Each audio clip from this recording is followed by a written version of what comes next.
I'm Julia Whelan, and don't worry, no one's listening. There's such child trauma because when I was a kid, I was in like an improv group, and all I wanted was for my father to come like watch improv. And I can't think of anything worse than like an 8-year-old's improv group. I would not want to be spending my time doing that. And he rightfully didn't either. But what he said to me, and this lives with me forever, is he said, "I don't understand the point. Why would you want someone to hear your first draft?" Don't worry, no one's listening. Hey everybody, I'm screenwriter and novelist Edward Savio. Welcome to the podcast. We're going to pretend you're not here, so shh, don't tell anyone. Maybe you're a writer or aspiring to be one. Maybe you're a fan or just a lover of good storytelling. Either way, you're in for a treat. This is an incredibly fun, jam-packed conversation. So while we take a break for the holidays before kicking off the new year with 5-time Bram Stoker winner and best-selling author Jonathan Mayberry, you can savor this one. It's been an incredible year for Julia Whelan. She won the very first Gracie Award for Best Fiction Narrator for Kristen Hanna's The Women. She was the main narrator on Audible's 2025 Audiobook of the Year, Atmosphere, by Taylor Jenkins Reid. Her best-selling novel, My Oxford Year, was adapted into a Netflix film that premiered in August, and just a few days ago, Spotify Wrapped named her Top Audiobook Narrator of 2025. She's also penned the hilarious Thank You for Listening and the smart and very steamy Casanova LLC, both of which I really enjoyed. She's the voice of hundreds of audiobooks from Gone Girl to Emily Henry's bestsellers, each one elevated by her signature blend of warmth, wit, and her unmistakable spark. We're going to delve into some of the surprising ways projects can come together, what it means to write a story that's worth your precious time, and how fiction and life come alive when you find the right voice. And so, here's my conversation with Julia Whelan. I hope you've got a bunch of audiobook credits banked, because after listening to her today, you're going to want to listen to her a whole lot more. Don't worry, no one's listening.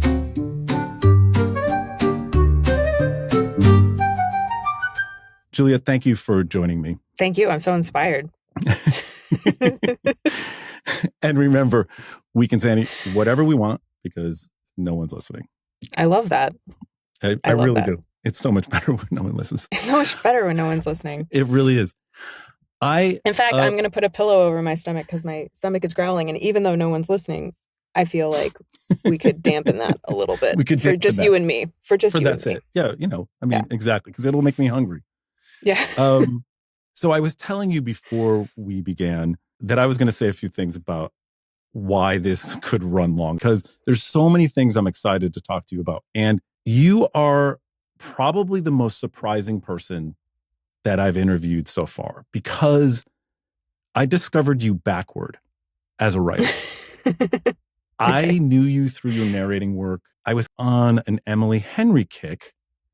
And then I saw something that Emily Henry had posted where she had promoted My Oxford Year. But then I read and listened to Thank You for Listening first. And I want to tell you, your stuff makes me laugh. I have more highlights in Thank You for Listening than I have in any book for the last 5 years of just like funny line, like this line. Oh, thank you. I love banter between men and women. And it's stuff that I would write or wish I could write. Either way. Then I went back to your other book, and we'll get into the weird intricacies of My Oxford Year and its birth. Yeah. When we get into process and things like that. And I love funny people, and I'm so glad you're here to talk about this. Okay, great. Well, that's a lot to live up to. I'll try to be funny. When people used to tell me to be funny when I was in high school, I would just sit there. I'm not going to make you laugh now. It's like there's such child trauma because when I was a kid, I was in like an improv group, and all I wanted was for my father to come like watch improv. And I don't know if you have children, but I can't think of anything worse than like an 8-year-old's improv group. I would not want to be spending my time doing that. And he rightfully didn't either. But what he said to me, and this lives with me forever, is he said, I don't understand the point. Why would you want someone to hear your first draft? And so I'm much funnier on the page. You came to this in an odd way. Yeah, all of it. I came to all of it in a very odd way. Which part of it? Let's start with you, the journey from actress to narrator to author. By the way, I watched Once and Again. Oh my God, you go way back. Yes, so I was a child actor. I've been acting since I was about 9, but I really hit kind of the peak of employment during my last 3 years of high school. And it was on the show called Once and Again, which was on ABC. And it was kind of like prestige TV before that was a thing, before cable happened. They had Bad Words and Butts. It did. Bad Words and Butts. We got pulled off the air in a couple of states for some of our storylines. It was Ed Zwick and Marshall Herskovitz who did 30-something in My So-Called Life, and Winnie Holtzman. Hey, this is me just breaking in. Julia's just casually thrown out a name here, but Winnie Holtzman, the other thing she's known for, is writing the book of the Tony Award-winning Broadway musical Wicked, and for co-writing the screenplays for the 2 films based off the musical, just so you know. Winnie Holtzman was kind of in charge of my character, and like it was an embarrassment of riches, and it spoiled me so thoroughly that I really couldn't get excited about doing anything else once that show was winding down and coming to an end. And I also really wanted to go to college. I mean, if you asked my parents, the only reason I was ever acting was to pay for college. So that was always like a non-negotiable. So I left the business. I went to Middlebury College in Vermont, where I thought I would just be able to like drink hot chocolate and write poetry all day. I graduated with a degree in creative writing with an acting background in 2008. So instead of starving on the street, a good friend of mine from college, her mother happened to be an audiobook director and producer. And I had never heard of audiobooks. I knew nothing about them. And she said to me at my college graduation, you know, you have a particular set of skills that might lend itself to this job. And I moved back to LA with the intention of getting back on television. And the landscape had changed so much. Movie stars were doing TV. It was just a completely different business than the one I had left 4 years ago. And as you know, a 4-year gap on a resume is like you basically didn't exist. So at that point, I called my friend's mom and I said, so what is this thing? I just read books into a microphone. That's how this works. And I put together a demo reel for her. And then she cast me in 2 young adult titles. And I just slipped right in and had never loved anything more. But at the time, I was still picking up screenwriting work. I was always perpetually working on a novel, just always living in those 2 areas of recording and also writing, while also waiting for the next acting gig to come along. Yeah, we're going to get into some of the process because I love the fact that I was a screenwriter first, then became a novelist. Yeah. What we do is weird. This whole process. You talked about your father. There's a funny line about your father in First Draft. He was very funny. I feel like the people that are closest to us don't always understand this place we have to go to create. Yeah. I mean, you literally go into a box and record something, but it's not that much different when you're writing. I mean, you go into a box, there might not be walls, but there are walls. Do the people that are close to you get that weird part of your life? Yes, I would say predominantly yes. My husband is also a creative. He is a writer himself, so he understands. I don't think I could be with someone actually who didn't, now that I think about it. So I was just having like war flashbacks to like dating in my 20s in LA of, you know, just like people just being like, can you run these lines with me? No, I'm writing. Yeah. Anyway, but I live around a lot of creatives and writers, and that's my tribe. So I feel pretty lucky I feel terrible when I ghost like my mother, for instance, and you know, I'll get a text saying, just making sure you're alive. Yeah. Yeah. You know, I lived in Los Angeles for 10 years, the 11-year overnight success type of thing. Yeah. Classic. I think as far as rejection goes, the only people who face getting rebuffed more than writers or short guys trying to ask a room full of Swedish Olympic volleyball team members to dance. It's a tough crowd. It's a really tough crowd. Are actors. Yeah. The writing, not everything gets accepted. Is that easier because of dealing with it as an actor? I've talked to a lot of writer friends who maybe this is their first experience with fame or something, and they're overwhelmed by having the eyeballs on them. I'm not particularly good at that either. I don't enjoy being perceived, but I can do it because I've been doing it so long. And one of the things that I tell them, and I do think it's a little bit of a superpower, is I went through puberty on national television. I'm pretty much unembarrassable. And part of that is the rejection. Like, I really don't take rejection personally.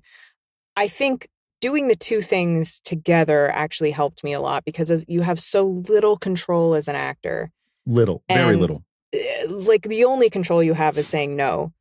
And once I was able to write and get into that kind of practice and feel like I was controlling something, that balance worked pretty well for me. You know, I lived in LA for a long time, so I kind of lived that same life with a lot of creatives. And I would always say, like, I don't know how you actors do this, because I could be writing a teenage love story, but you not only have to look a certain way in general, you've got to look a certain way specifically. Oh, yeah. Well, especially when I was coming up in it. I mean, I think we were just starting to kind of re-examine those late 90s, early aughts, that time period, and how terribly we treated young women in media. Yep. And when I was coming, there was only one right way to be. And again, that's going back to Once and Again, where I was so spoiled on that show because they were just like, okay, so you're a size 6. It's fine because you're playing a teenage girl with body image issues. But I stepped off of that set and went into any other Hollywood situation. And I had managers tell me, you know, you either have to lose 20 pounds or gain 20 pounds because you're either a leading lady or you're the best friend, and we don't know what to do with you the way you are. There was always this push there's just like one right way to be a young woman. And I just wanted to be Gary Oldman. Like, I just wanted to be a character actor who like could do anything and inhabit these different. And so it's amazing to me that audiobooks happened because it was the perfect place to be able to play all of the characters that no one would ever let me play. You do the male voice, and I know you talk about it in the book, and you do it well. Most other, even great male narrators can't do women's voices half the time. You know, they all sound like pixies. But, you know, most female narrators, the guys sound like dolts. They just sound like complete, you know, they say, hey, you know, I want you to. The bro voice. Yeah. So when you have to do a voice, a guy, something, you know, out of the ordinary, do you do it in real time or do you have to pause and take a moment to reset? No, at this point, I do it in real time. I just read the scene straight through, flipping between the different characters. I was talking with Ray Porter, and I went through my ratio because I did one of my books is very personal, and I couldn't see anybody else doing it. And I was like, oh, you know, I've had Will Wheaton read a couple of my books and Ray Porter read one. Oh my God. they do like, you know, 2 to 1, 1.5 to 1 ratio of time. And Ray's like, what was your ratio? And I was like, it was hard. It was 8 to 1. And that was a lie. That was a lie. It was not 8 to 1. It was longer. And by the way, I will put his reaction next to yours. It was exactly the same. Out of Friends. I'm also laughing because it was like the perfect, what a narrator question. Be like, hey, what's your ratio? What's your ratio, man? What's your ratio? That's great. Because it was like, I didn't understand the whole thing about your voice sounds different at different times of the day and, you know, everything, you know. It's a mess. It's a mess. And I noticed this about your books, by the way. You avoid he said, she said a lot when you write because I think you've read that too many times. I have very much. In fact, I have a third book, actually. Is that Casanova? It's Casanova LLC. Okay. I haven't read that one yet. It's okay. It's very, very spicy. That said, I think it's actually my best book. It's all right. It's okay. But it is, that was done because it was written specifically with audio in mind. I got to get rid of like all of the dialogue tags, and it was so freeing. Da ba ba ba ba. He said da da da da da. He said da da da da da. He said it's 2 fucking people in a room. It really kills that pacing too. That it interferes with the flow. It absolutely does. It absolutely does. Okay, we're about to take a first break, but worst roommate of all your characters, who would make the absolute worst roommate? Oh, gosh. Okay, the first one that comes to mind is Tom from My Oxford Year. Just because I couldn't live in that kind of chaos. And the somewhat cluelessness of him all the time. Just never reading a room, never able to like... He's on tape delay, I feel like. Yeah. That's probably... I don't know why he popped into my head first, but that was definitely... Couldn't handle it. One other real quick thing. So when people think of groupies, they don't think of writers, but what's your funniest, strangest, weirdest experience? Because you talked about them a little bit in Thank You for Listening on one side, but have things changed as an author? Yeah, that's interesting because I'm trying to now separate like the author experience from I have had predominantly lovely author of course experiences. I can't think of a negative author other than like terrible reviews or something, but an actual like in-person uncomfortable author experience. I think as a narrator, but also of my own work, when especially women really latch on to those guy voices that you're talking about. Yeah. And some of the comments that I've gotten about that, I find them absolutely hilarious, but there is just always going to be something weird about it. The medium is weird. It's weird for everyone. It's weird for me doing it. It's weird for them listening to it. But the fact that they are deeply attracted to my guy voice and it makes them question their sexuality, even though they're like, I'm straight, right? Right? Question mark? Right. Yeah. I when I was talking with Ray, I said, hey, Ray, I didn't give you this one to read. And I said, because of the sex scenes and the frank discussion of relationship and everything. He's like, thank you. I got to tell you, he goes, sitting in a booth by yourself, doing a sex scene is weird. It's just a weird experience. The only weirder experience is to be doing it with someone else. So, Yeah. Okay. Yeah. You got to be like, do you do one mic or two? Jesus. I do it in like, we are 3,000 miles apart doing it over Zoom. Okay, good. I will never share. I would never be in the same studio with someone doing that. No, absolutely not. Fuck off. That's so perfect. All right, we're going to take a quick break. When we come back, we're going to go deep into the weeds on doing what we do. Don't worry, no one's listening. Sponsored by procrastination, because why do it now when you can avoid doing it later? Stick around. We've got more with Julia Whelan after this. We've got a lot more to come, including going deep into the weeds on process. I want to give a big shout out to Bookster, home to a huge community of readers, for partnering with us so we can go deep with these writers. They said yes, so you can eavesdrop on our conversations. Readers, there's a lot of excellent content, recommendations, and Q&As with authors. Writers, Bookster helps you reach new readers. Whether you're a reader or a writer, check out bookster.com. And now, even though you're not supposed to be listening, back to the show. Welcome back to Don't Know Worries. Don't Know Worry is listening anyone. Exactly. Welcome back to Don't Worry, No One's Listening. I'm Edward Savio, still here with Julia Whelan, who hasn't left yet. No, sticking it out. A pro. An absolute pro. That is the definition of a pro. I always tell people, like, a lot of people have one or two novels or screenplays they haven't finished. Professionals have like dozens. That's the difference. Right. That's when you know you're a real writer. Oh, I have this one thing. Call me when you have 11. Right? Yeah.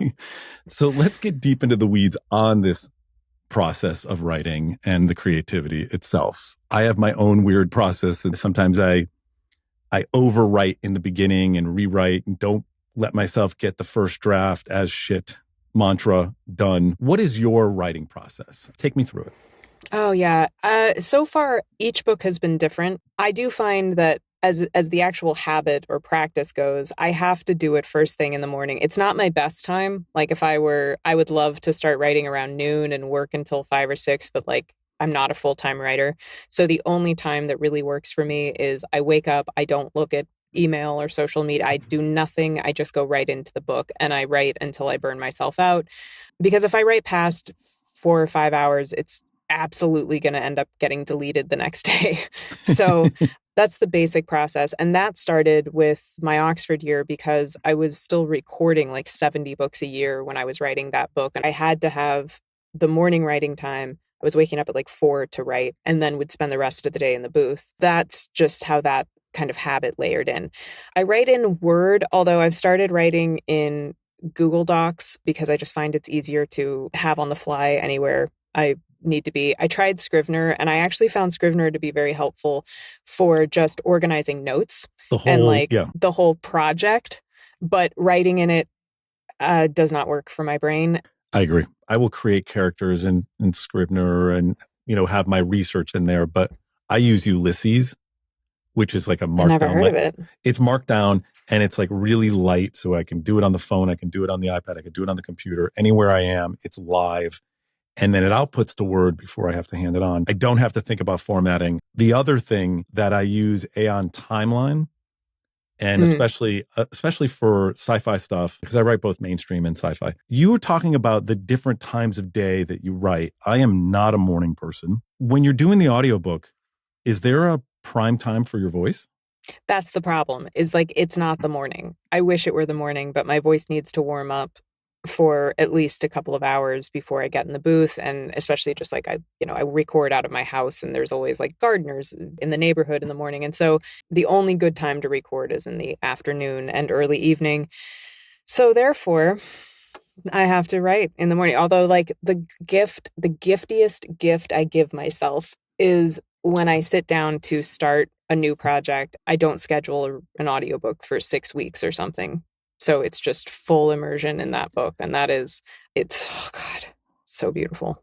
Do you find that doing the other people's work, or even if you're recording your own stuff, is it a palate cleanser for your writing? There's a tipping point. The first, I'd say about 4 years I was doing this job, I actually wasn't writing. I stopped writing because I wasn't good enough at either yet to do both of them. So I couldn't stay in my own writer voice for a couple of hours in the morning and then jump into someone else's voice and world without it infecting my writer voice. So I can see that. I just had to give it a break. It was just too much.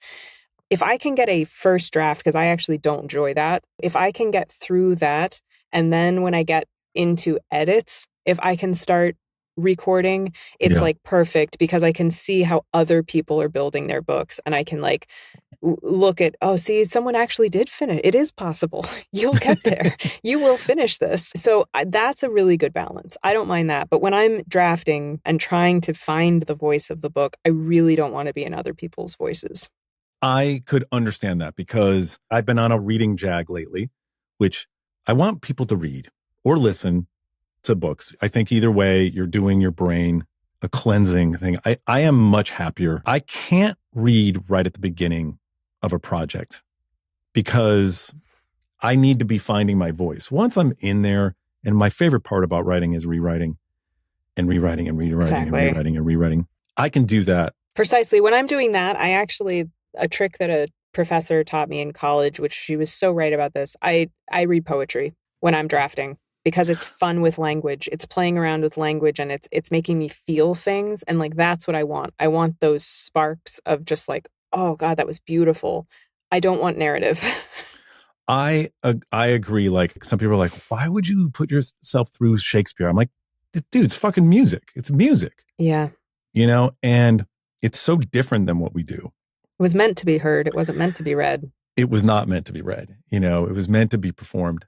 And one of the things that I loved reading your books, I read in between listening, but I listened to the whole thing because I wanted to hear your take on your own work. Will has a director all the time, pretty much, Will Wheaton. Ray works by himself, but does things mostly cold. You sound like you do a lot more prep.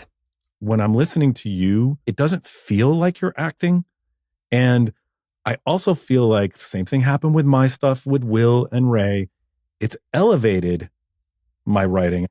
It gives it a different dimension. Yeah. I think some writers, I think Emily Henry has talked about this a little bit. She has. She's been very generous about that. Emily made the point, which I think is very valid, which is that comedy is a very hard thing to achieve on the page. It is. And that she will have people who read her books and don't get that it's funny, or they think the banter is mean or something. And then they put it down and they listen to the audiobook and they finally get what she was going for. One of the reasons why I always want to be out there proselytizing for audiobooks and that they should matter more than they do to media at large, because they are the first and truest adaptation you are ever going to get. They are. And it's the closest you will ever get to the author's actual intention for the text. And so for me, I think the difference is, yes, as an actor, I was always one of those super prepared, because I can't find the freedom unless I have the structure. Some actors, that feeds them. For me, it doesn't. I want to know what I'm doing so that I can be spontaneous and have the freedom of whatever comes to me in the scene, but I have to have guardrails. With audiobooks, I think I look at it much more dramaturgically, because I'm not just responsible for my one character, I'm responsible for the whole text. And whether that lens, I was talking about this recently, where it's almost the way a director approaches something. Like Yes. with Emily's book, with People We Meet on Vacation, for example. Mm-hmm. I loved that book so much. I set myself the task of, when I went to record it, she's to me our Nora Ephron, and I wanted to see the film in my head as I was recording. So I didn't press record until I had blocked the scene. I shot that book. Basically, that's how I felt when I was recording it. So I like to get into the textual analysis of something before I start. I'm trying to think of the order that I listened to the books. Funny People first. Mm-hmm. And then People We Meet on Vacation. And I felt like I was in, like you said, I was in a movie. I've read the book separately too, because I think I got it off the page. But I think I want to be very clear that I think most people are able to get her humor on the page. But for people who don't necessarily have whatever that sociological thing is, where you understand how people talk to each other. I get it, right? Because I think that sometimes texting has ruined our ability to understand a joke, because there isn't this context. I felt like that was clear. First time I laughed, I only have this one right here with me. But first time I laughed out loud with "Thank you for listening" was reading the fucking opening. Just makes me laugh. Thank you. And then when I listened to you, I laughed again for different reasons, because I just know I've been on planes where I've been writing and there's, an inappropriate scene. And I'm just like, oh, please don't put me next to have a kid in the middle with me. I'm flying across the country. When I'm prepping a book, I was prepping these. We're doing a re-record of Sierra Simone's new Camelot trilogy, which is Romantica. And I was on a plane with my iPad, and there's maybe 60 pages across that whole trilogy where it's not sex. And I just kept looking around, and I kept making the things smaller and smaller. And I'm highlighting, I'm going in Operation, highlighting words for take out left sex organ. Exactly. Yeah. Trying to make it as small as possible so that no one can see what I'm working on. I felt you. I felt that moment. Thank you. It's a very universal moment. That book, that scene sparked a lot of, I've gotten so many comments where people have made videos about I was cleaning my entire house, not realizing that my outdoor Bluetooth speaker had been playing for 5 hours. Ice Planet Barbarians or whatever. It's so great. It's so great. It's funny because one of the things as a male writer, I love the banter between men and women. I love writing about relationships. I always want to make sure that the male gaze thing isn't too too much from one side. It's a little bit more balanced. But in a lot of these books, the female gaze, it's a little bit more accepted. Right? Yeah, there's nothing threatening about it. And it's also mostly women reading, to be fair. Right, exactly. So, right. Yeah. Right, exactly. But you only pushed it a tiny little bit in that scene. Like you were being satirical, but it was only a little bit. Yeah. There's Yes. Yeah. Well, read Casanova. You'll see. I will actually jumped the shark on that one. Oh, it's okay. I love it. So let's get into My Oxford Year. So Yes. The film is out on Netflix. The film is written by Alison Burnett and Melissa Osborne, which is based on your novel, which is adapted from Alison Burnett's original. Okay. So fucking take me through that. Yeah, let me tell you this story because it is bonkers. So this is some real Hollywood shit for people who are interested in this kind of thing. I love this story because I think it says a lot about collaboration and creativity. And I had the best time. But here's what happened. I did my junior year abroad at Oxford.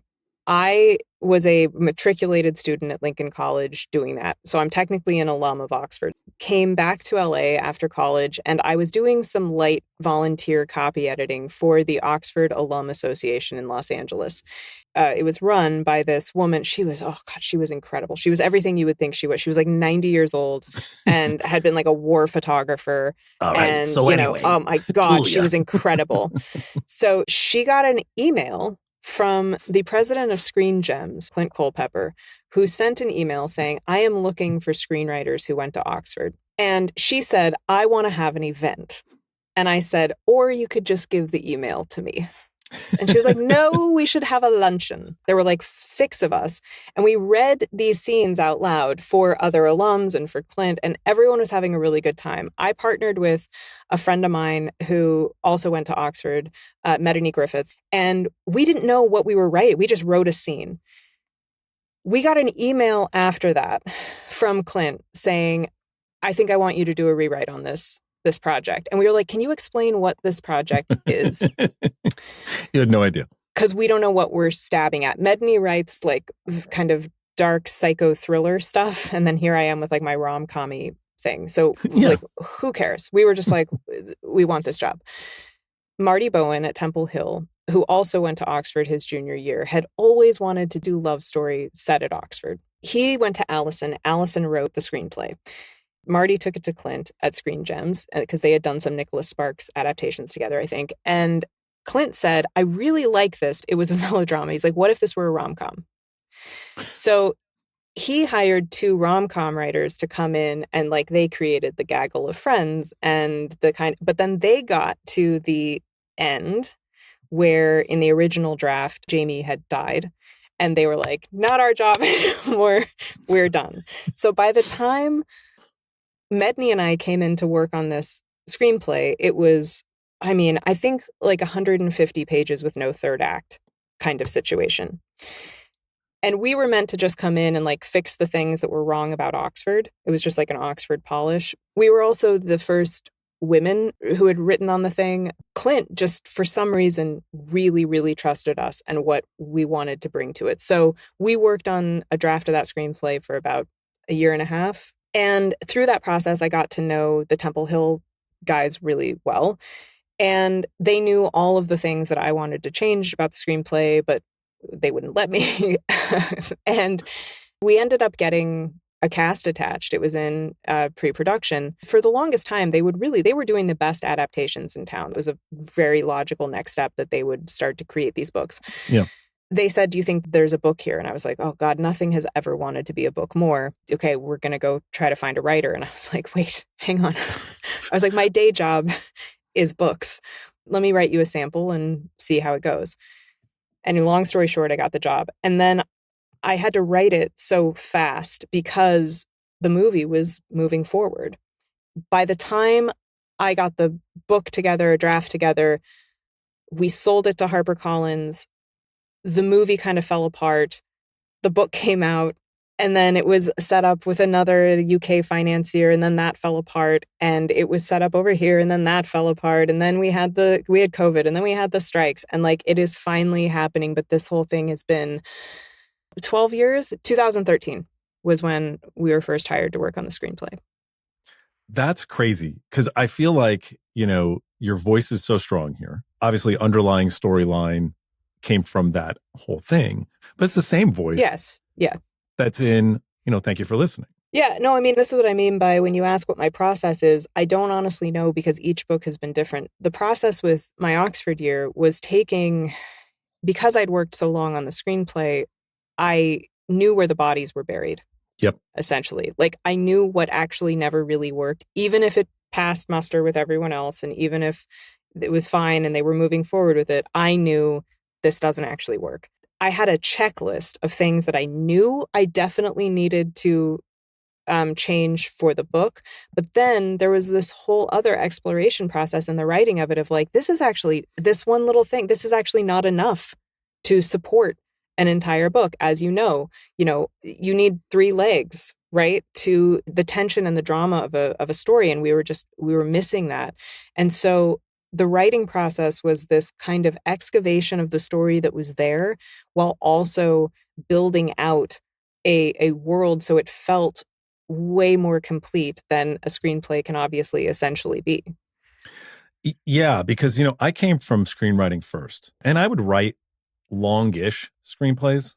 I mean, my first couple of screenplays were in that 100 to 110 range, but I would always pull in at about 128, and people go, same. Yeah. Same. And you're messing with the margins, you're being very small. Oh, yeah. Yeah, exactly. They'll never know. They'll never know. But when I went and wrote my first novel, I was writing the anti-screenplay. I was writing, like, I want to take as long as I want. I want to delve into this character. I had picked up, I don't know if you know this book, A Confederacy of Dunces. I had picked up A Confederacy of Dunces years earlier. I'd read the back cover, the first, page. I had this idea of what the book was going to be. I'm walking home. It's a 20-minute walk. I wrote the book that I thought I was going to read in my head. I got home, I read this fantastic Pulitzer Prize winning novel. 5 years later, I wrote that book. I wrote the book I thought it was going to be. And it ended up selling to Sony. I had to bring all of these characters together that were in a book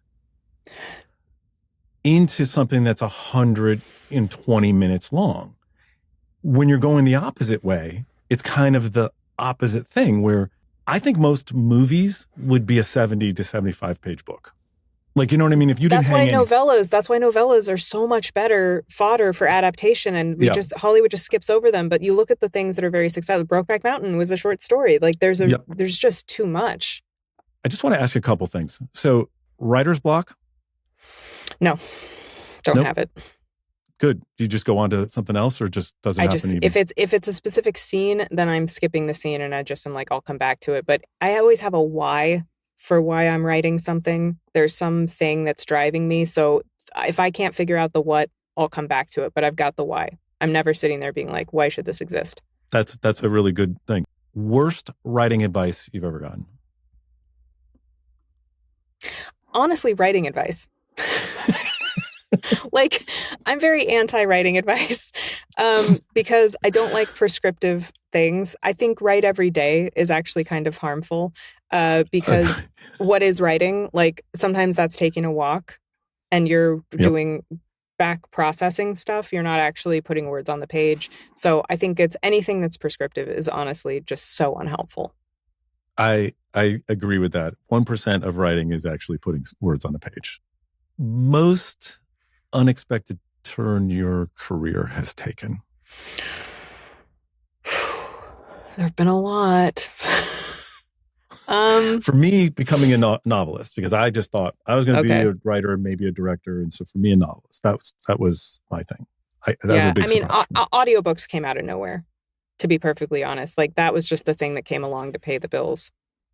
This was not a viable career 15 years ago. You just won an award. That didn't exist 15 years ago. None of this was not an industry, really. I mean, it was, but it was like a library market. That's who we were recording for. I've watched this industry explode, but this was not a thing. I thought you got dressed up for the women. I did, right? But that was the first year. Well, the Audis have existed for a very long time, but the Gracie Awards that I also won for the women, that's the first year they've honored audiobooks. There has not been an audiobook category before this year. So, this industry this is the surprise for sure. Yeah. There isn't even like a bestsellers for the audiobooks. I mean, there kind of is a little bit, but it was like once. The New York it's a Times month. did like, exactly. month. They do once a month. And yeah. Yeah. I mean, like I got my first book in this series got on AP did a thing and it was like number 7 for like the 2 weeks, but it didn't make it for the month. So no one knows, right? You're like, whatever. It's the AP. Who knows? Who knows that? AP, that's a food store, right? I mean, come on. That's a all right. Time for a quick break while we rethink everything we just said and even a few of our life choices. You're listening, even though you're not supposed to Don't Worry, No One's Listening. Bunch of voyeurs. Today's episode is brought to you by the Delete Key for when your bravery needs a safety net. Use code No One's Listening at checkout. It does nothing, but it'll make you feel better. Now back to the show. That break was too short. My producer, Lisa Lindo, who you can't see or hear, is not finished telling me what I did wrong in the last segment. All right, Lisa. What was the stuff that you were saying? How dare you have opinions, Lisa? Don't worry, no one's listening. Okay, we are back with Julia Whelan. So it's time right now for Laugh, Cry, Scream, where I ask you to share your stories that have hit you the hardest. A book, a movie, show, or scene that really made you laugh, one that made you cry, and one that made you scream either from fright, frustration, or shouting at the screen, why are you going to hide in a room with dangerous garden implements? So what's your laugh? Okay. With absolutely zero examination, the first thing that comes to mind, I'm not sure that it would make me laugh today, but the memory of the laugh and the fact that I could not get over it is there's that video that went viral 10 years ago of like a baby panda sneezing and scaring its mom. So even if it makes me laugh just describing it. Again, there's probably Emily Henry's books make me laugh every single, like it's hard to record them. I'm laughing so hard. But in terms of just the purest thing, I would watch that video on a loop and just tears. I'm interrupting our fast, quick thing for a question because I think it was in the acknowledgement of thank you for listening, where you were like, you would be talking to the person who was doing the other side of the male voice, and you were saying, are you putting moans in? Are you putting this in? Right. And there's sometimes I want to have a laugh. I want to tell the narrator to put a laugh into a line when they say something, you know. I can see how that would be funny. It very much depends on the publisher. I mean, all I'm saying is when Audiobrary is doing a project, we let people laugh and cry over their dialogue and we like to layer it. I want that. First of all, I think that's what human storytelling is. And if we start stripping that out of it, then we are no better than AI. So, you know, I want that in it. But sometimes if you can't understand me because I'm laughing so hard, that's a problem. That would be a problem. Yeah. Yeah. So what's your cry? Again, a very visceral memory. I was working on my Oxford year, the book, and Pete Harris, the books guy at Temple Hill, said, you should read me before everyone's talking about it. And I think it's kind of in this lane. And I was like, oh, yeah, okay, I have enough to read. Like, if I'm not recording it, I'm not reading it. Sure. Well, I read that book. I could not put it down. And then I fucked up a recording day because I had cried so hard at the end of that book that I couldn't get back in the booth. I sounded shredded. That was the hardest I've ever cried because of a book. Yeah. I mean, I could see that. So good. That's good. Because I didn't think she'd do it. That was the thing. I was like, this is a romance. She can't kill him. And I was just up until like the very last minute being like, she's not doing this. She's not doing this. Oh my God, she's not actually doing this. It was incredible. What's your scream? The news. No, every time I go on Twitter. God, please, yeah. I don't like scary movies. It's not my thing. However, I do remember again having like an uncontrollable bodily reaction to the reveal in The Descent. Have you seen that movie about the women splunking? Yes. There's a shot in there that had me like buried in my couch, like just did a full on like like tunneling into my couch. That's a good one. That's a good one. Yeah. I often scream like when I see the plot device just go, and you're like, no, not that one. There are groans. I don't know if this should be a category, but the groan that I seem to be doing repeatedly these days is in TV shows that wait until the last episode to, give us the reveal, and then take zero time to actually explain everything that they've done up to that point. Man. Oh my God. I'm like, I will take away your development deal. I am so angry about this. I just was watching something, yelling at it just 2 days ago. Same thing where it just, thing happened, show ended, and it was the end of the season. Perhaps the end of the show. Oh, I know what it was. It was the 4 seasons, the remake of the Alan Alda movie that's out. And the last moment of that, just, it happens, cuts away, doesn't matter what it is. I'm not giving anything away. And it's black. And you're like, oh, it's not The Sopranos. Right. You're not The Sopranos. You're a comedy. And you're doing that. And I can see I think the problem is that like the writer in me can see that no one wanted to actually make a decision. Like I can see everyone pushing responsibility off. Well, like they said, once the death happens, they were like, right. Because they were like, we're the rom-com guys. This isn't our job, which to be fair, fine. Then please don't touch it. You had another book to write after this moment. Yes, right. Exactly. Well, I think, oh man, this is another conversation. We should just do an entire episode on like Midpoint, because I think that's honestly that the taking that filmic structure and putting it into books, that's the strongest thing I've learned is that Midpoint. It's Gone Girl. It does that. That's exemplary. But you are writing 2 different books, and I think that's the thing that I watch a lot of these shows do, where they're adhering to this kind of late third act structure thing where they wait for the climax so long and you don't have the time to answer the questions. I have a notepad of all the questions that you have made me ask. You need that space. You do. All right. So along that lines, we're going to get a little darker real quick. Rapid fire question: lawyer, agent, editor, whose life do you save?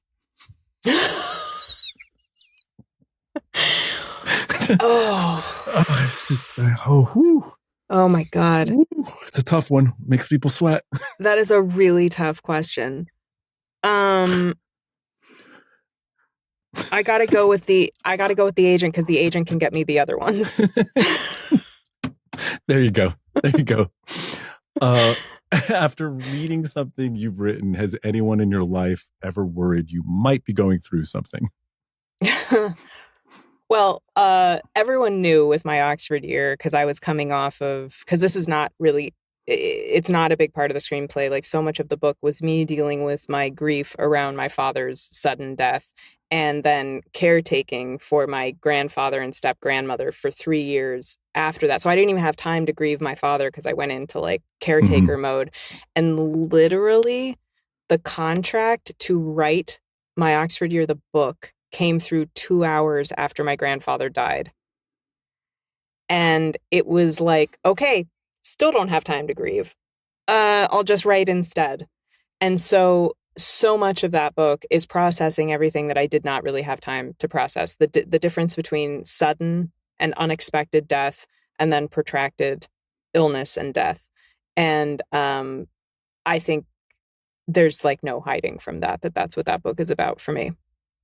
That's interesting. I feel like for me, writing has probably saved me a couple $100,000 in therapy. Yeah. I get that. It's a good investment. It's a good investment. Yeah. I lost my brother and my mom very close together. My brother way early, obviously. And it's tough. And, the part was that we lost my brother like literally 6 weeks after my mom and we couldn't, it took so long because we were dealing with the expected 87 years old. My brother was 53. And it came on like within 6 weeks. We did at least get to say goodbye, but there wasn't that time to process my mom. My sister, she was caretaking my mom. She didn't know how to process that. No. She is not a writer. And so she does not have that ability to put that scream into the void.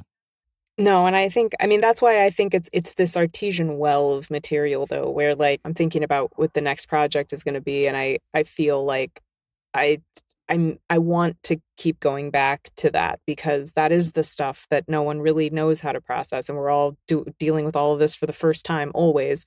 And it's the huge question mark of life, and it's just so ripe for exploration, but I also hesitate going back into it. It's like, it's all consuming when you're in it. Yeah. The Velvet Sledgehammer, which is the book that all of the past is literally very auto fiction. It's very much real. Growing up and just relationships and losing a close friend to suicide but funny. But it's funny. Because this stuff is funny. That's the point. It's like it always is. Like, I've never laughed talk about laugh. Oh my God, at a funeral. I mean, it's just like, it's that crying and it's that laughing in church thing. Yep. It's just, it is true. Always goes hand in hand. The veil is thin. There was this scene where when I was 9 years old, I got the best Christmas present ever, this fat track racetrack, and we raced it for a whole week. And my dad at the time was an alcoholic. Well, he was always an alcoholic. He recovered, but he broke it on New Year's Day. Shattered me. And so the character in the book has a similar situation, and I'm reading it, and you can hear like it's there. Like the emotion is there. And I just had to write it just right. I couldn't give into it, but I couldn't not put it in.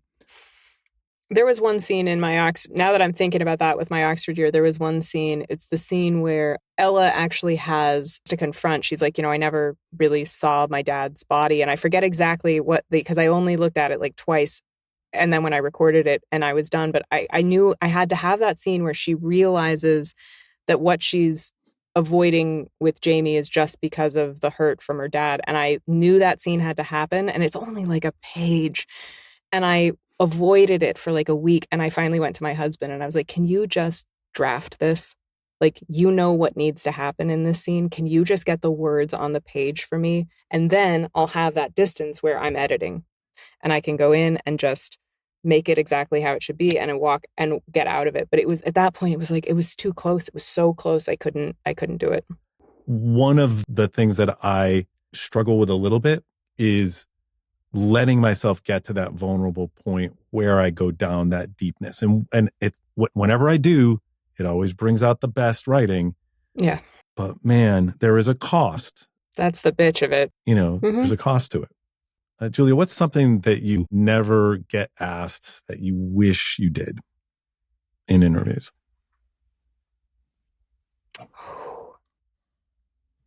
That's the question I never get asked.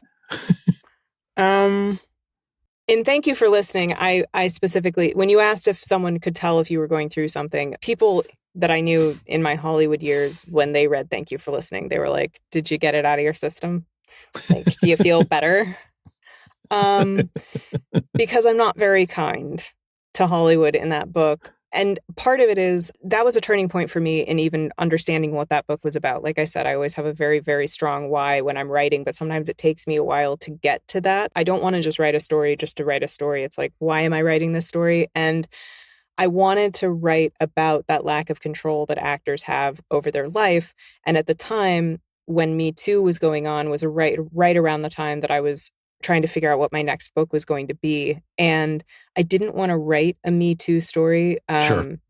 But I wanted to write about the lack of control over your destiny and your dreams that actors deal with. And to me, the best way to do that was to take someone like Swanee, who seems like she has every opportunity, like she's destined for something.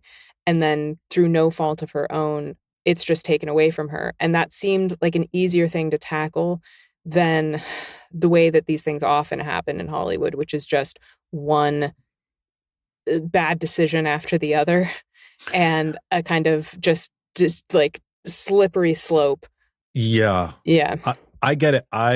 When I was a starving writer, before I sold to the studio, I was working at a talent agency, which was tried at the time, became part of William Morris. I would go in, I would work for these guys for just 90 days. And I would be like, you're an asshole. You're funny. You fired the last 5 assistants because you had one assistant that was either a person who became an agent, or it was a woman who was in her mid-30s who had been working with you for 10 years and she finally has gotten married, wants to start a family, and does not want to put up with your shit because she's going to have a new baby and doesn't need another one. And now you've gone through the last 5 people you've brought in the mailroom because you didn't think about it. You didn't actually interview it. I'm going to work for you for 90 days. After 90 days, I'm out. You're going to have that time. You're going to be covered. You go find the best assistant. Scott Rudin's people called me up. They had heard that I could handle anybody, right? And I went into Scott We're like, Rudin. boy, do we have the guy for you. We have the guy for you. So first I meet with one of the executives at the offices, and I'm looking around and I'm like, why are these chairs so big? And it's like, well, sometimes Scott picks them up and wants to throw them. So now, not so We much. made them too heavy. He made them too heavy. And so now, do you see the phone? Do you see this phone right here? Like the phone, like the cord on the phone. It's super short. It can't reach you. Right. So I went and I was like, okay, I gotta fucking meet this person. And I met Scott, and it was an incredible experience to talk to Scott. And I had this great conversation, and I said, I feel like you're either the Antichrist or a genius. He's like, maybe a little bit of both. And they called me from the set at 11:36 p.m. on a Sunday. Lee Rosenberg was so kind. I worked for him a little bit longer. He was not an asshole. He was a great guy. He had one of his former assistants, who was an top executive at one of the studios, call me up and go, Savio, I don't know who you are. Lee Rosenberg has just given me your phone number. I have one thing to say to you. Are you a fucking idiot? Do not do it. Do not do it.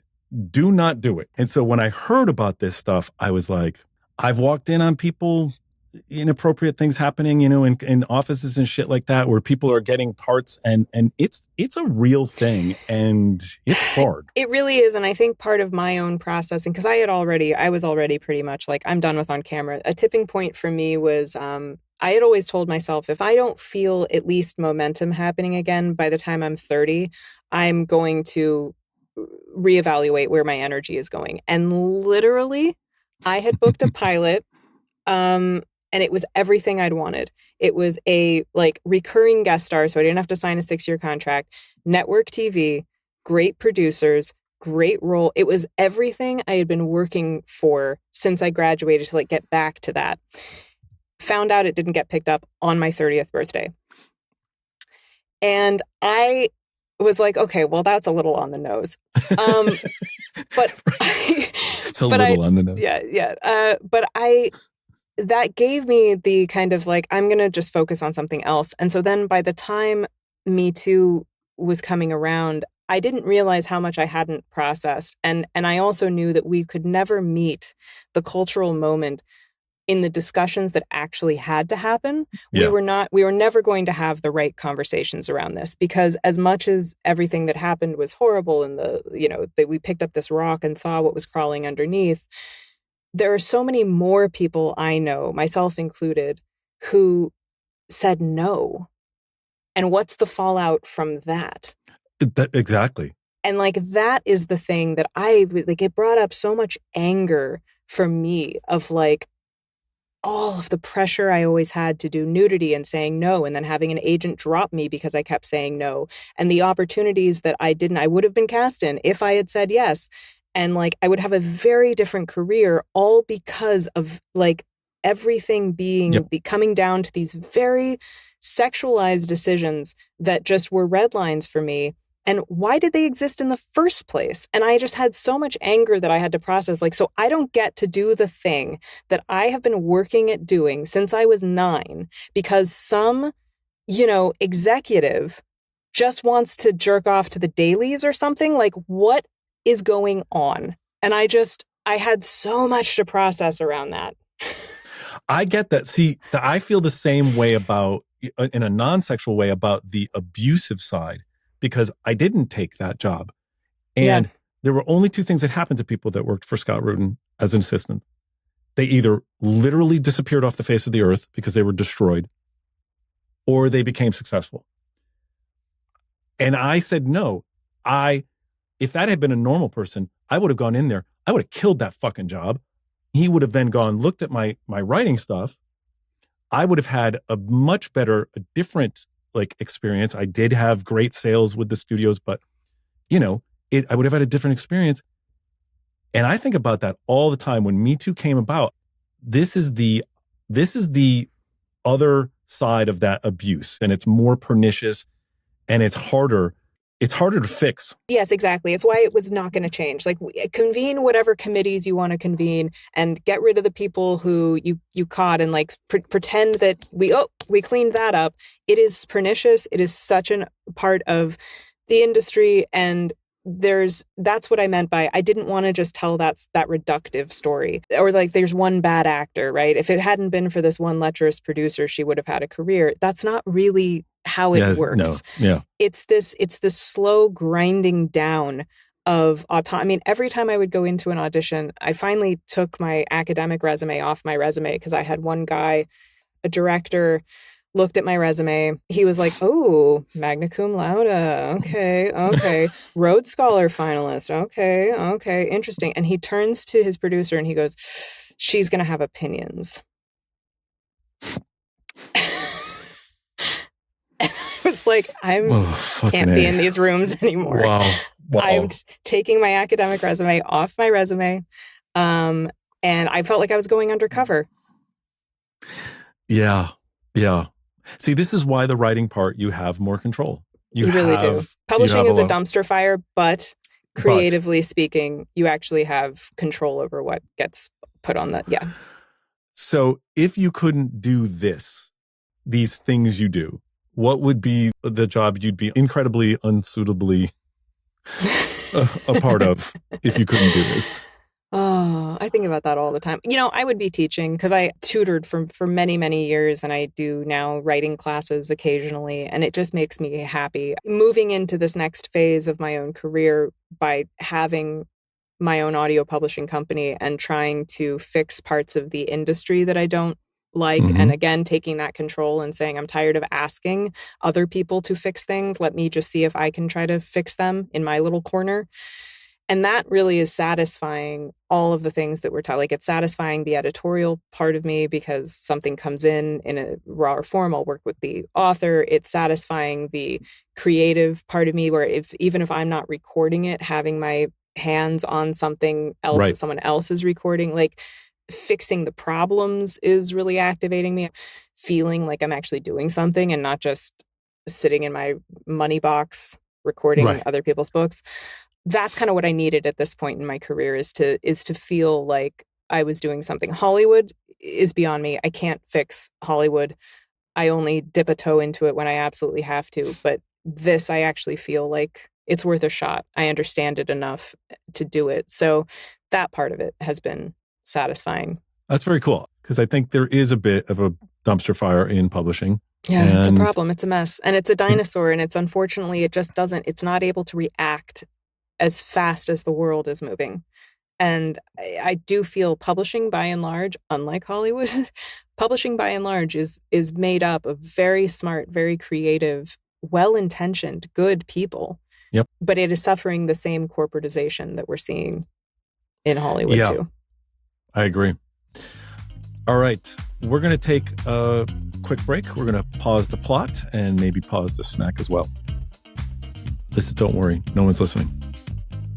If you are listening, despite all our warnings not to, follow the show, rate it, drop me comments and recommendations.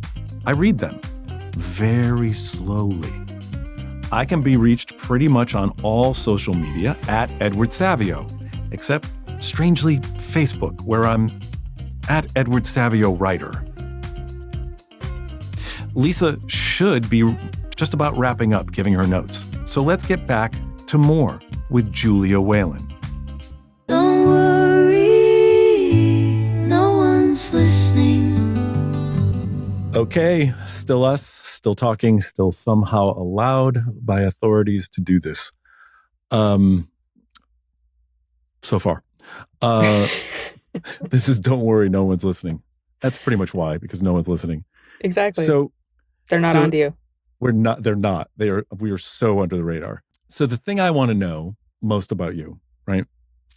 I said at the top of this, right, that you were probably the most surprising guest for me so far because I didn't know like I was going to get this author.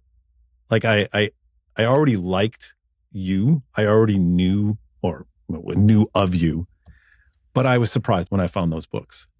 I also thought that when you were telling the story of Thank You for Listening, I was like, oh, kindred spirit here. Cause like I've had this like really personal book, Velvet Sledgehammer, that I really poured myself out. I didn't know if my family would speak to me, whatever afterwards. And they ended up laughing about it. And then at the end in the acknowledgments, you basically were like, fuck you. This isn't me. Yeah. This isn't me at all. Won't catch me writing memoir. Absolutely not. Nope. That's a really good writer that can do that, make me feel like I'm getting you, but it's not. Was that you are in this industry and you kind of wanted to put that distance? It's interesting.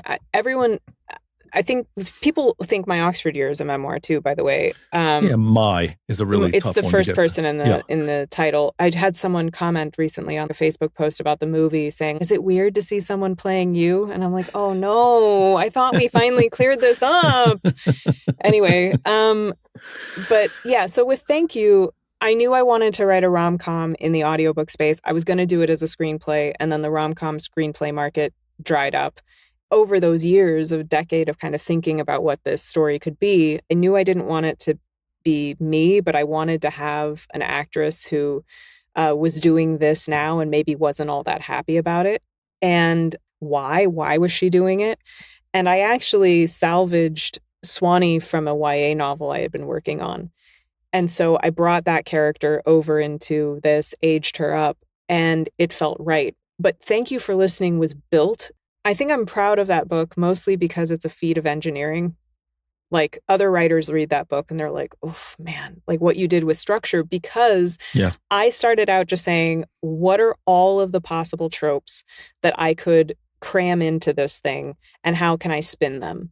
Yep. So originally it was going to be this kind of like highbrow literary satire. And then my agent was like, or you could write something readable.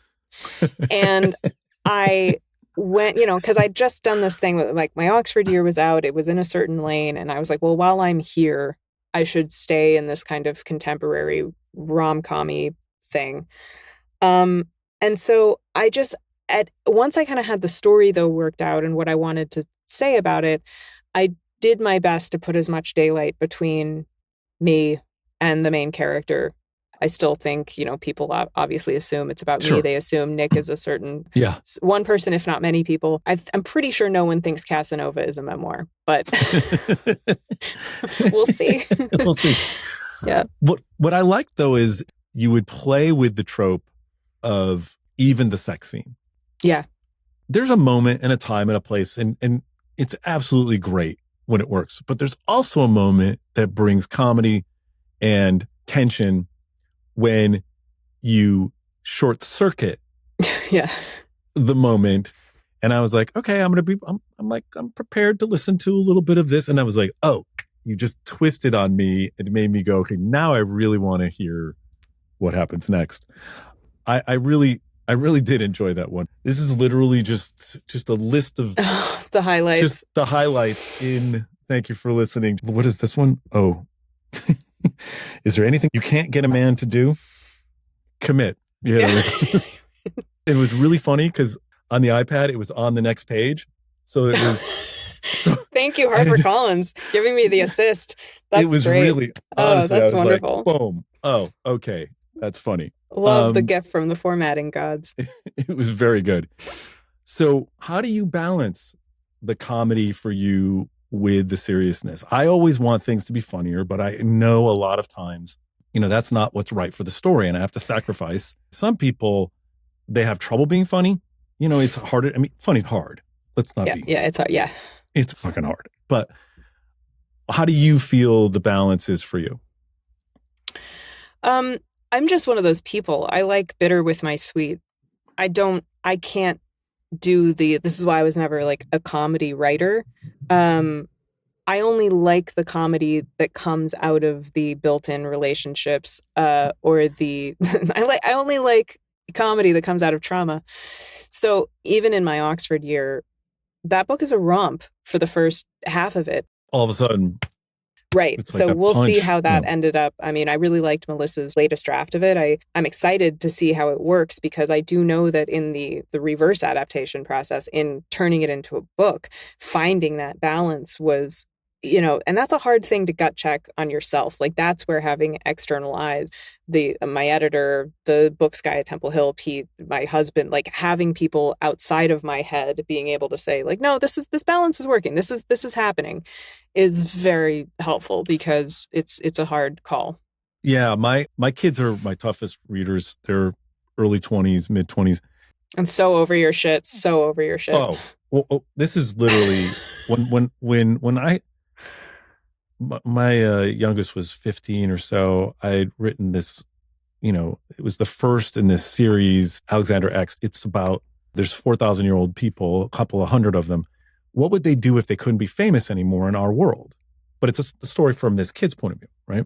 But my 15-year-old's like, Dad, I have to tell you something. I was terrified when I was first picking it up, because I knew that if you were a terrible writer, I would have a lot of problems with this. This is the same kid who, my two kids give me cards for Father's Day, and one is like, to the greatest dad. And the one who said, I'm glad you're a good writer, because you would have been tough. He wrote, to a great dad. Doesn't know all dads. You're a great dad. How could I know? I can't judge you on other dads. How would I know? How would I know this? It's a great dad. I feel pretty confident saying you're one of many. You're one. Right. You're greatest. I can't go there, right? Right. Can't commit to that. Speaking of need more data.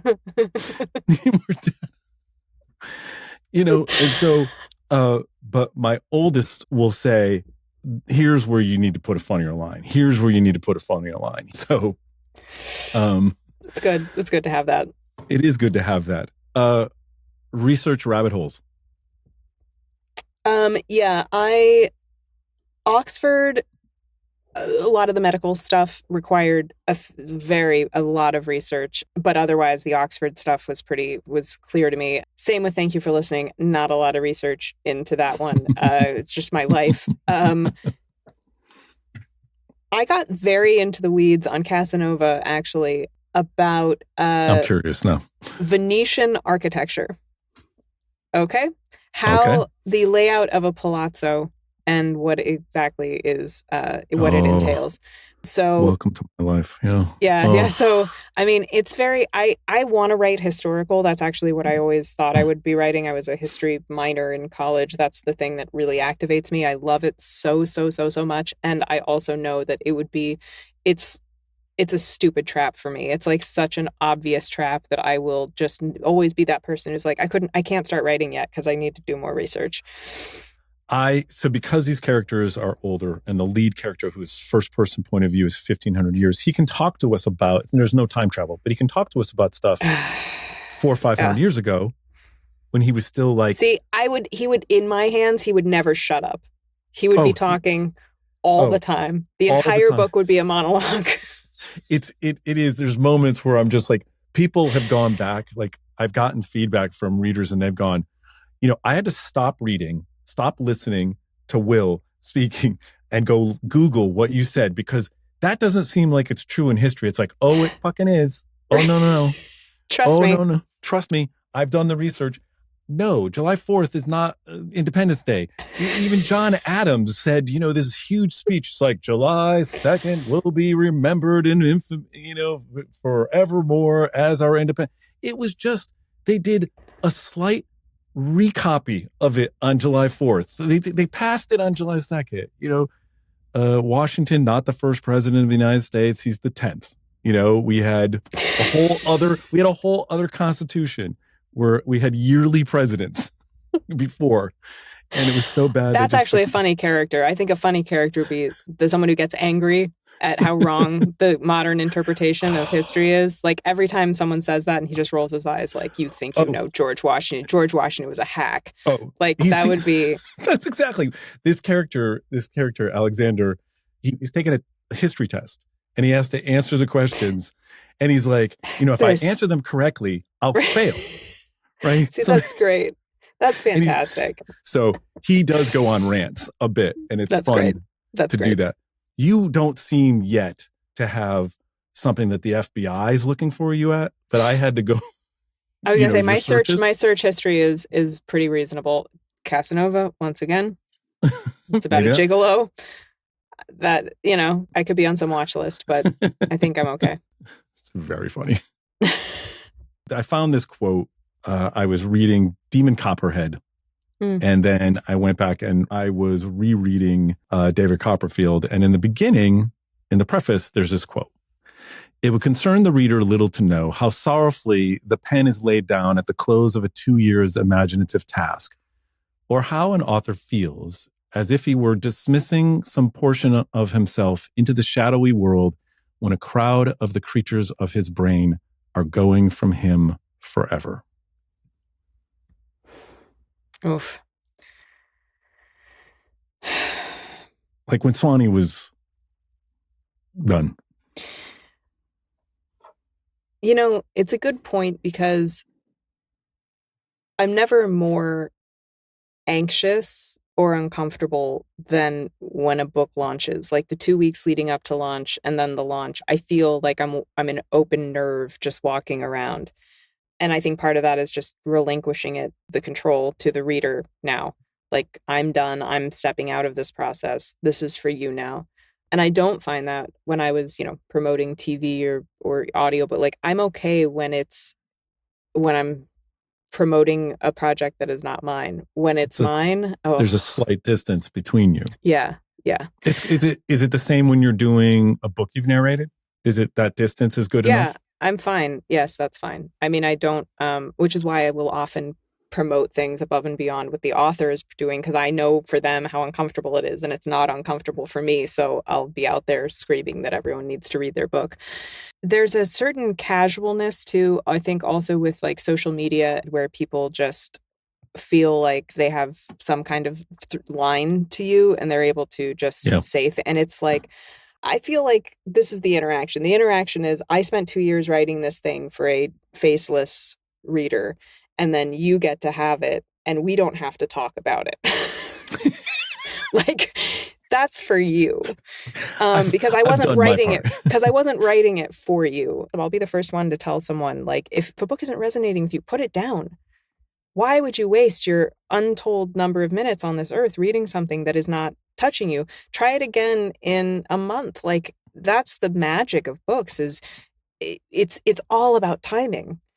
And I can't create that for you. No one can create that for you. So just, I was a screenwriter first, so I watched movies, read screenplays if I could get my hands on them.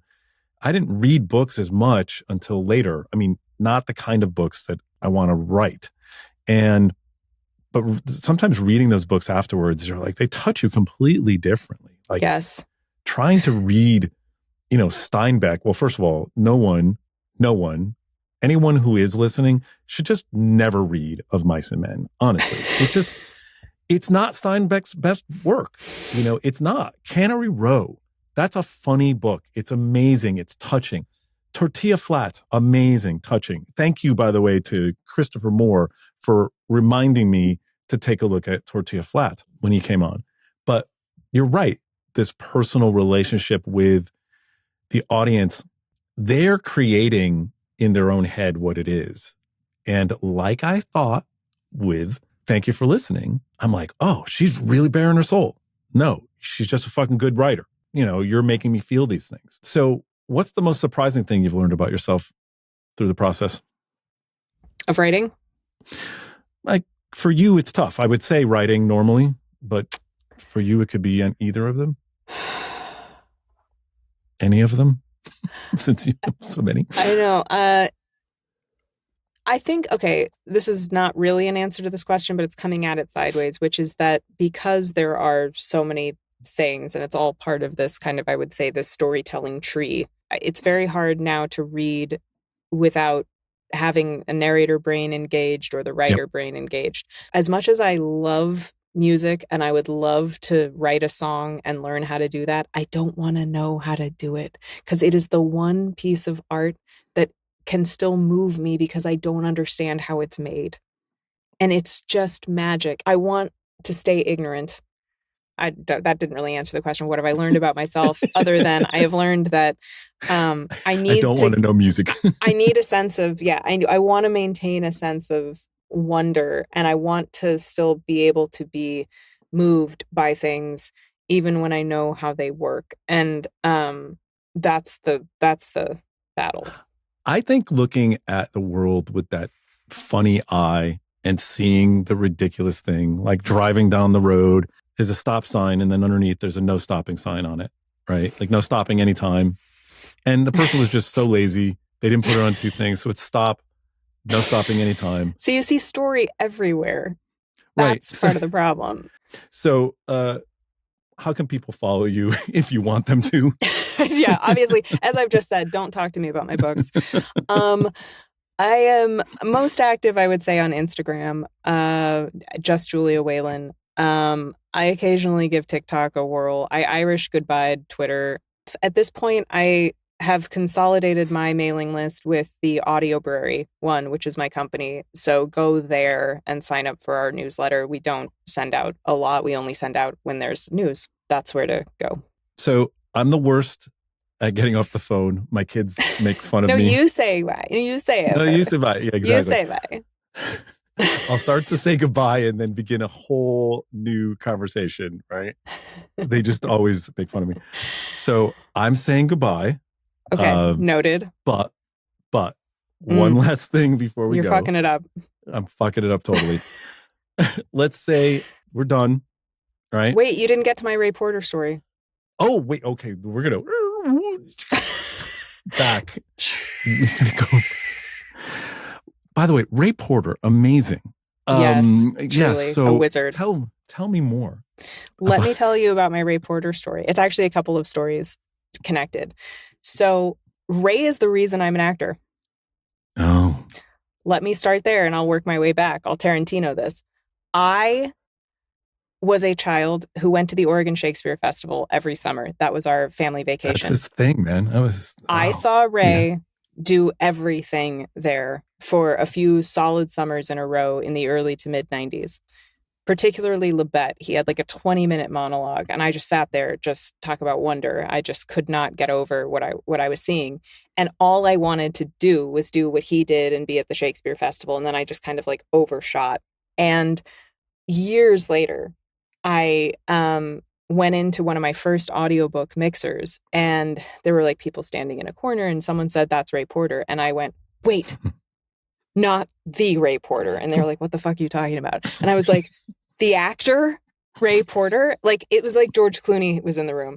And I ran over to him and was like, "You don't know me, but basically I do this entirely because of you." And he was like, "Whoa, whoa, whoa, whoa.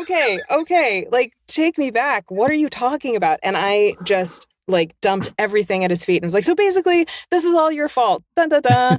And I love him so much, but it's crazy to me that we ended up in this industry. Like this is where we have both decided to do our time because he was everything. Oh, fuck, it's so good. Yeah. I love him so much.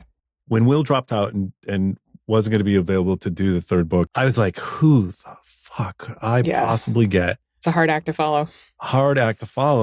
And I was like, only Ray, only Ray, only Ray, only Ray, only Ray.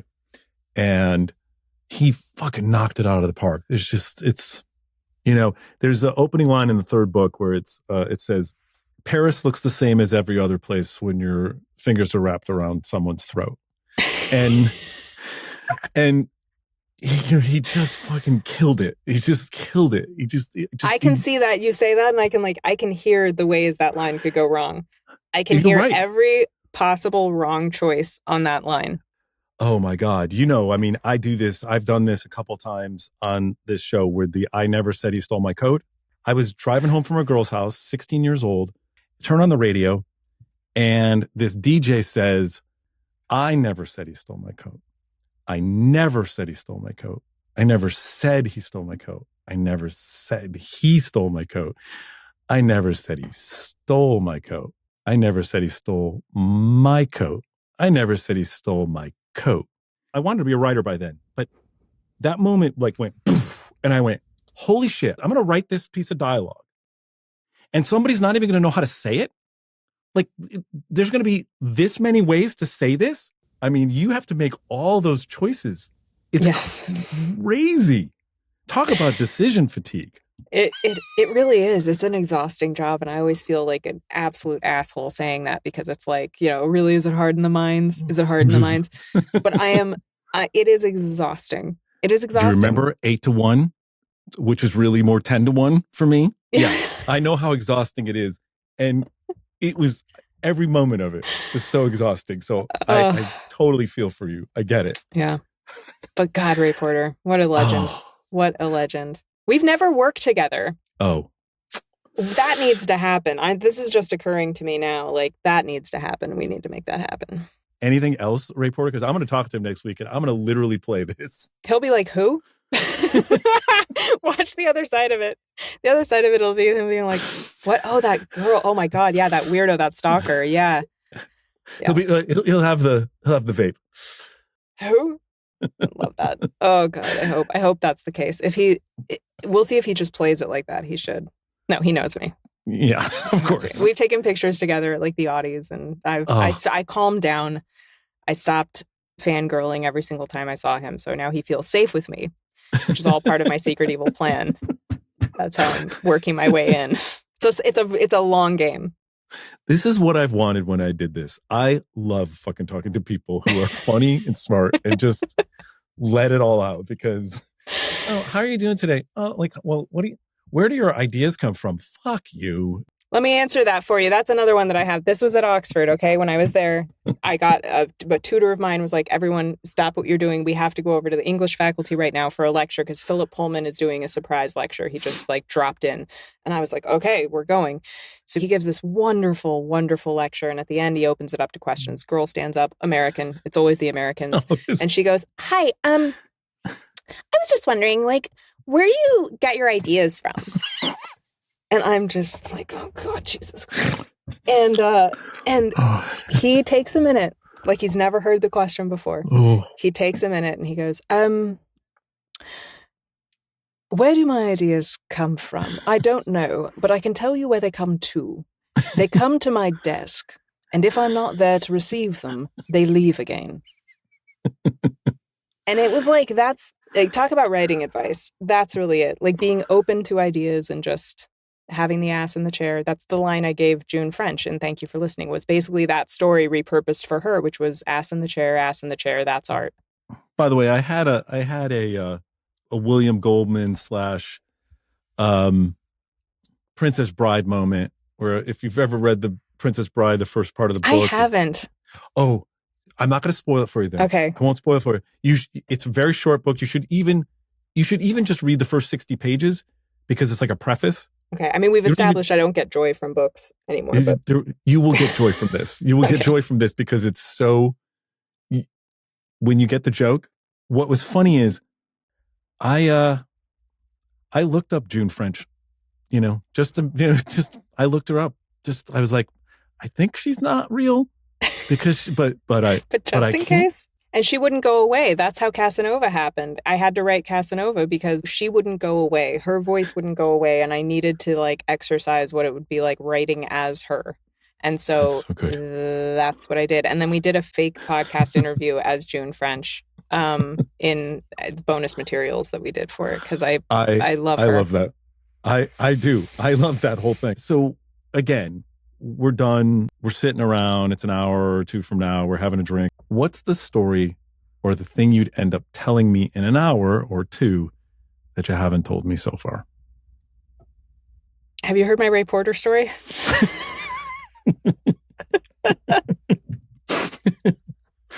Nope. Not gonna let you off that easy. Yeah. Oh God, that's a really, really good question. And I'm of course blank. Nothing's ever happened to me.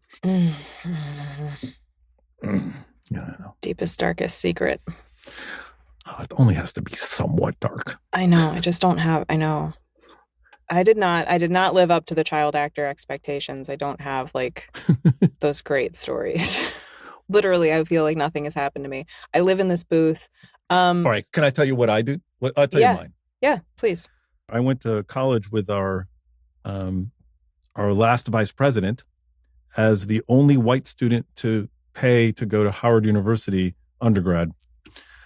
Okay. So that's what I would put, okay. Well, that's a book. Have you written that?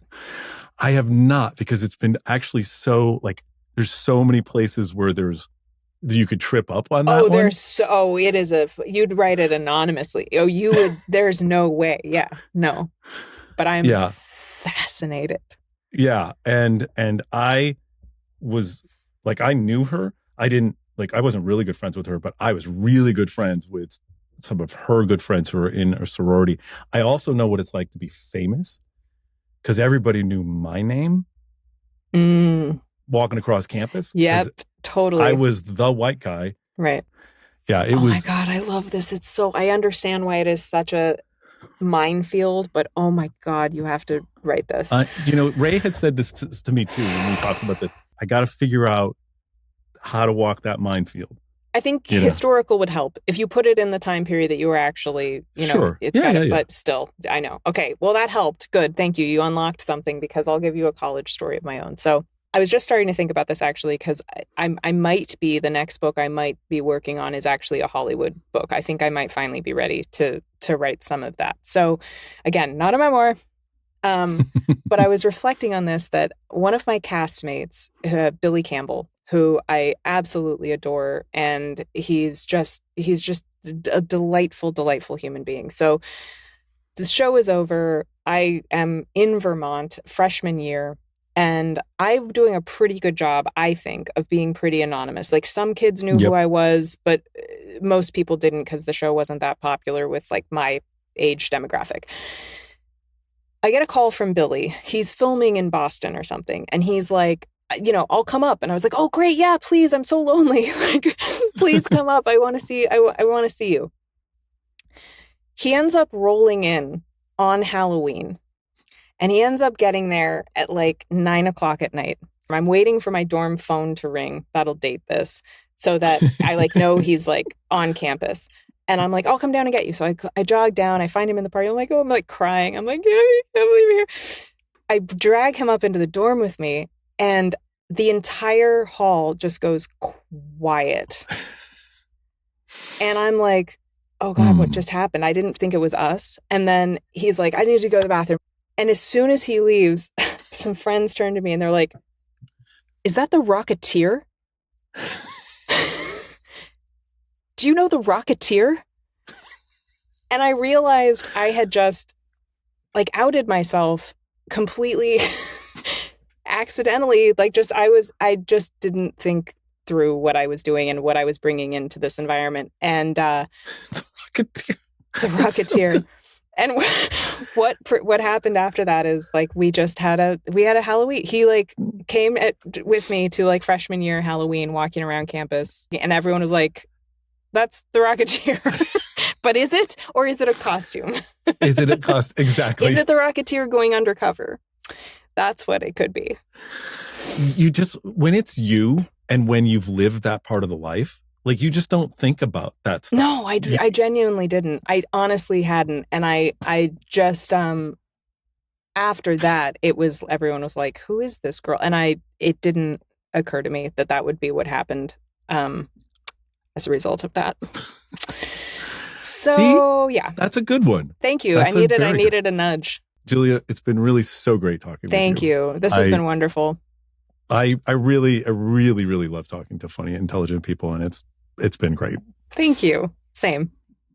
All right. So thanks for coming on. And like we always say, it's so much better when no one's listening.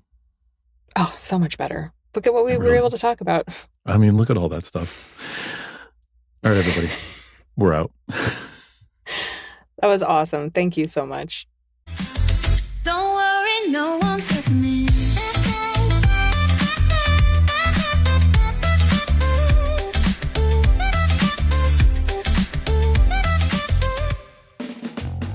DWNOL is produced by Lisa Lindo for Rocket Surgeon Productions and presented by Bookster. DWNOL themes by Trina Davis and Annie Musical Team. More later.